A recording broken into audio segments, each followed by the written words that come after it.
le Seigneur vous bénisse. Je vais partager avec vous un enseignement puissant aujourd'hui. C'est la convoitise, la plaie qui ronge les jeunes d'aujourd'hui. La convoitise, la plaie qui ronge les jeunes d'aujourd'hui. Dans Exode chapitre 20, verset 10, dans les 10 commandements, le décalogue, Dieu dit comme ça que tu ne convoiteras point. Dieu nous interdit la convoitise. Convoiter, c'est quoi? Quand on dit convoiter, qu'est-ce que ça signifie? Regardons un peu bien la définition de convoiter. La convoitise, c'est désirer, c'est le désir de posséder, de jouir d'une chose qui le plus souvent appartient à autrui. C'est-à-dire que quelque chose n'est pas pour toi, tu vois ce téléphone, tu désires ardemment dans ton cœur et ça te pousse à des actions. Voilà, c'est ça la convoitise. Donc Dieu ne nous amène pas, le Saint-Esprit n'est pas un esprit de convoitise. Le Saint-Esprit nous pousse plutôt à travailler pour acquérir les choses. Soyons des gens qui évitent la convoitise sous toutes ses formes. Voilà. Donc aujourd'hui, je veux partager un peu cette exhortation avec nous. La convoitise, la plaie qui ronge les jeunes d'aujourd'hui. C'est la convoitise qui te pousse à désirer ardemment le bien d'autrui. C'est la convoitise. C'est la convoitise qui fait en sorte qu'il y a des jeunes qui sont obligés d'aller dépenser pour acheter des téléphones, pas parce qu'ils ont un besoin. La Bible dit que Dieu va pouvoir à nos besoins et non nos envies. Voilà. Donc, la convoitise, il y a des jeunes qui achètent des habits, des chaussures, pas parce qu'ils en ont besoin, mais juste parce qu'ils convoitent. Tu vois ça sur le marché, ça te plaît, et ça fait qu'il y a l'indiscipline dans ta vie. Ça peut même faire en sorte que tu n'épargnes pas. La convoitise. Il y a la convoitise qui te pousse à t'imaginer dans ton esprit, avoir des filles nues, des garçons nus, avoir des rapports avec eux. Ça, c'est la convoitise qui fait ça. La Bible dit dans 1 Jean 2, verset 15 et suivant, que n'aimez pas le monde ni les choses qui sont dans le monde. Si quelqu'un aime le monde, l'amour du Père n'est point en lui. Quelles sont ces choses qui sont dans le monde? La convoitise des yeux, la convoitise de la chair et l'orgueil de la vie. Voici les trois choses qui caractérisent la mondanité. La convoitise. C'est la convoitise qui te pousse à être ami des païens et apprécier le mode de vie des païens. Tu vois un chrétien, un jeune chrétien, tu as donné ta vie à Jésus. Et puis c'est toi qui apprécies le mode de vie des païens. Ils boivent, ils fument, ils sont avec des amis païens, ils font du n'importe quoi. Et tu regrettes, tu dis, oh, pourquoi je suis devenu si tôt chrétien? Non, en faisant ça, tu détruis ta vie. Ça va te pousser à la convoitise. Écoute-moi très bien, c'est la convoitise qui empêche de nombreux jeunes d'épargner. La convoitise, c'est-à-dire tu épargnes de l'argent pour investir dans un projet et ça brûle en toi. Quelqu'un a payé cette chaussure, tu veux payer. Quelqu'un a payé cette voiture, tu veux faire. Quelqu'un a payé ceci. Avec ça, tu ne seras jamais riche. Non, pas du tout. Ce qui est à toi est à toi. Retiens ça. Ce qui n'est pas à toi n'est pas aussi à toi. Donc il est important de vaincre la convoitise. C'est la convoitise qui te pousse de fois à voler tes parents. Dans Proverbe 28, verset 24, la Bible dit que celui qui vole son père, sa mère, et qui dit que ce n'est pas un péché, il est l'ami du destructeur, il est l'ami du diable. Donc ne prends pas plaisir à voler l'argent de ton père, de ta mère, et dire, oh, ce sont mes parents après tout. Non, non, non, tu engranges des malédictions sur ta vie. C'est la convoitise qui pousse les jeunes à aller dire aux parents, exemple, on dit, non, ce stylo fait 200, et tu dis, non, le stylo fait 800. Et les parents, bon, ils ne réagissent pas. Tu penses que tu es intelligent, mais en réalité, tu es en train de détruire ta vie. C'est la convoitise, tu veux avoir ça, pourquoi? Est-ce qu'il n'y a pas un moyen?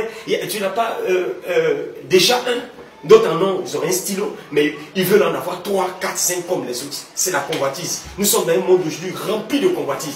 Et les publicités, comment on appelle ça, à la télévision, dans les panneaux publicitaires, sur Facebook, sur les médias sociaux, partout, excitent de plus en plus la convoitise. Tu es fils de Dieu et tu dois vaincre la convoitise. C'est la convoitise qui a fait qu'Ève a mangé le fruit défendu dans le jardin d'Éden. La Bible dit qu'elle a regardé le fruit. Beaucoup de personnes tombent dans la convoitise et commencent à regarder. Une fille t'a dépassé et tu la regardes une fois par inadvertance. Mais continue ta route. Mais quand tu te retrouves le deuxième, le troisième et le quatrième regard, c'est dangereux. Ça, c'est la convoitise qui fait ça.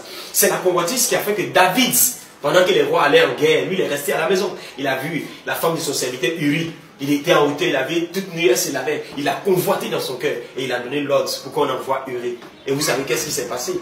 David, à cause de ça, est devenu un criminel. Il a tué l'époux de cet homme. Et il a créé de sérieux problèmes dans sa royauté et dans la vie de ses enfants. Voici les conséquences de la convoitise. Si tu n'arrêtes pas la convoitise, ça va te pousser à des péchés que tu n'as jamais imaginés. Bien, je continue. Souvent, les garçons violent les filles. À cause de quoi? La convoitise. Ils violent les filles à cause de la convoitise. Ils violent les filles à cause de la convoitise. Donc, en tant qu'enfant de Dieu, tu ne peux pas te permettre de convoiter. Tu ne peux pas te permettre de convoiter. C'est dangereux. Alors, je t'encourage à tout faire pour vaincre ça. Quoi d'autre encore? Une femme fiancée poussera son fiancé à faire des dépenses inutiles. Mais ça, c'est dangereux. C'est grave. Tu es fiancé avec un jeune homme. La convoitise, donc je vais achète-moi un tel pantalon, achète-moi une telle chaussure, une telle robe. Quand tu vis une vie de convoitise, ça peut même détruire ton futur mariage. J'ai vu des jeunes gens comme ça qui n'ont pas pu du tout avoir... je vais dire, de mariage, parce que dès qu'il rentre en contact avec quelqu'un, il regarde actuellement, il a une voiture, est-ce qu'il est riche, est-ce qu'il a de l'argent, ils ont détruit leur relation. Est-ce que tu n'es pas en train de lutter avec la convoitise? La convoitise est très très dangereuse. Voici, c'est par convoitise que les jeunes lancent leur ministère très tôt avant le temps. Dieu t'a parlé aujourd'hui, tu ne payes pas le prix dans la richesse de la face de Dieu. Tu ne payes pas le prix en servant auprès de quelqu'un. Tu te lèves automatiquement, tu balances sur les réseaux sociaux partout, je suis prophète maintenant, je suis évangéliste tant, je suis un tel bishop, etc. C'est la convoitise. Parce que beaucoup pensent que le ministère, c'est les vers, c'est passer à la télévision, c'est faire des vidéos, c'est avoir assez de followers, avoir assez de likes. Ça va au-delà de ça. Il y a la face B de l'œuvre de Dieu. Il y a la face B, les sacrifices, les souffrances, le moment où personne ne te voit. Jésus n'a pas commencé à faire des miracles à 7 ans. Non, même à 12 ans quand il était au temple. Il apprenait encore. Et à partir de 30 ans, il a commencé à servir le Seigneur. Pendant ce temps, Dieu l'a moulé, Dieu l'a transformé. Si tu n'as pas été brisé totalement et que tu te jettes à faire certaines choses dans la maison de Dieu, à cause de la convoitise, ça va te détruire. Ça va te détruire. Est-ce que tu n'es pas en train de vivre une vie de convoitise aujourd'hui? C'est par la convoitise que certains jeunes font semblant d'avoir des dons et des talents, mais en réalité, ils n'en ont pas. Récemment, chez moi, dans mon pays, en Côte d'Ivoire, beaucoup de jeunes ont commencé à aller jouer au football. Pourquoi? Parce qu'ils ont vu les Eto'o, les Drogba, etc. Ils réussissaient dans le foot. C'était devenu comme une mode. Même ceux qui n'avaient même pas le talent de footballeur sont allés s'inscrire. D'autres ont abandonné les études aujourd'hui. Ils sont en train de galérer. Souvent on dit non, j'ai le talent des musiciens. Je sais chanter, je sais danser, je sais jouer au piano. Mais tu te forces, tu sais que tu n'as pas ça. Tu convoites, tu as envie de faire comme les autres. Et là, c'est dangereux. C'est très dangereux. Donc j'insiste là-dessus. J'insiste là-dessus. Beaucoup de jeunes sont dans la musique qui luttent avec la convoitise. Ils sont dans la musique, ils sont à l'église, partout. Les amis, ils voient les amis jouer, faire des bonnes choses. Et donc, eux aussi, ils veulent faire. Tu chantes par convoitise. Voilà pourquoi tu veux voir quelqu'un dit non, tu ne chantes pas aujourd'hui, tu ne joues pas au piano, tu ne joues pas à la batterie aujourd'hui. Ça te frustre. Mais ça te frustre pourquoi? Ça fait que tu rentres en toi-même, tu te mets à l'écart, tu es recrovié sur toi. Pourquoi? Parce que c'est la convoitise, l'envie. Je veux jouer à la batterie, pas pour glorifier Dieu, mais pour faire des farces, pour qu'on parle de moi, pour qu'on m'acclame. La convoitise est un venin mortel.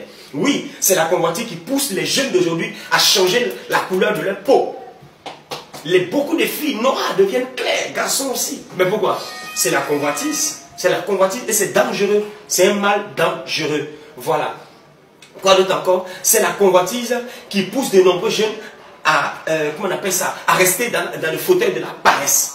Parce que quelqu'un va penser, tu vas penser que c'est facile, mais ce n'est pas facile du tout. Les gens voient la richesse, la gloire. On vous montre le côté gloire, le côté richesse, mais on ne vous montre pas le travail secret qui est en bas. Les souffrances, les tests, les nuits sans sommeil. Et toi, tu veux réussir sans travailler. Et la convoitise, tu es paresseux, tu es négligent. C'est ce qui pousse beaucoup de jeunes à être des voleurs, à aller faire des sacrifices humains pour avoir de l'argent.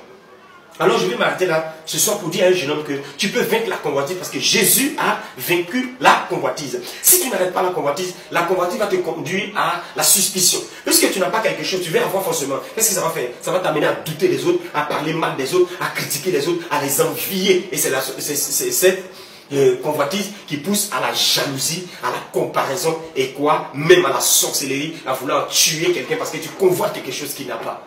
Les critiques de certaines personnes, oh telle personne est magicien, c'est un faux pasteur. Mais tu convoites ce qu'il a en réalité. Mais tu ne sais pas comment il faut faire. Alors humilie-toi, dis à Dieu, Seigneur, je t'en supplie, délivre-moi de la convoitise. Délivre-moi de la convoitise.